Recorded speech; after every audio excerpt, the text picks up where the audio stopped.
અમારા જોડિયા તાલુકો અને તાલુકાના સમાવિષ્ટ ગામોમાં ચાલતી માધ્યમિક સ્કૂલો માટે બોર્ડની પરીક્ષાનું એકમાત્ર કેન્દ્ર જોડિયા ખાતે છે. પાછલા 2010થી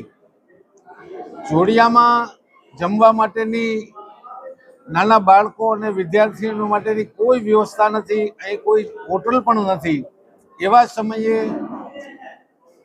હેમંતભાઈ રામભાઈ માડમ ચેરિટેબલ ટ્રસ્ટ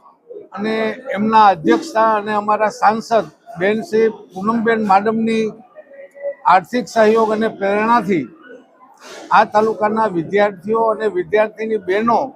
અને પરીક્ષા આપવા આવતા વાહન ચાલકો તથા વાલીઓ માટે થઈ અને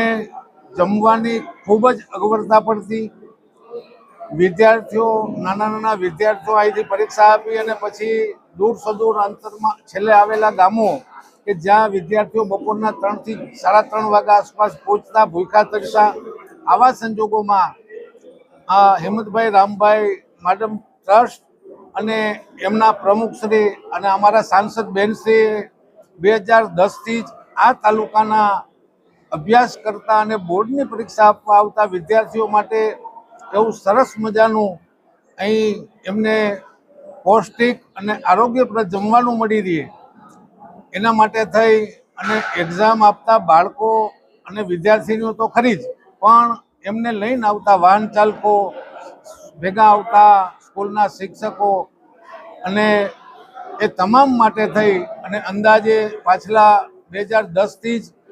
કારણ કે અહીં આ વ્યવસ્થા બેન દ્વારા કરવામાં આવી ત્યારથી જ અમે અહીં રસોડા ઉપર અવારનવાર આવતા હોઈએ છીએ, અહીં હાજર પણ હોઈએ છીએ. ત્યારે ખૂબ જ સરસ મજાની વ્યવસ્થા અને અંદાજે એવરેજ 500 કરતાં દરરોજના વધારે લોકો અહીંથી વિદ્યાર્થીઓ સાથે વાલીઓ અને એમના શિક્ષકો પણ બપોરના સમયે શુદ્ધ અને સાત્વિક આરોગ્યપ્રદ એમને જમવાનું મળી રહે આવી વ્યવસ્થા 2010થી લઈ અને કન્ટિન્યુ આ 17મું વર્ષ કે 2026માં આપણે 17મા વર્ષના દિવસે બોર્ડની પરીક્ષા જે પૂરી થાય છે ત્યારે હું ખૂબ જ આનંદ સાથે કહીશ કે અમારા તાલુકાને આવી વ્યવસ્થા, આ તાલુકો આખો આ હેમંતભાઈ રામભાઈ ચેરિટેબલ ટ્રસ્ટ અને અમારા આદરણીય સાંસદ બેન શ્રી પૂનમબેનના ખૂબ જ આભારી છે. અને અમારા માટે આ આશીર્વાદરૂપ કાર્ય અમારા વિદ્યાર્થીઓ માટે થઈને જેમણે કર્યું છે એમની પ્રેરણાથી, આર્થિક સહયોગથી ખૂબ જ સુચારુ રીતે વ્યવસ્થિત અહીં પરીક્ષાઓ ચાલુ થવાની હોય ત્યારથી જ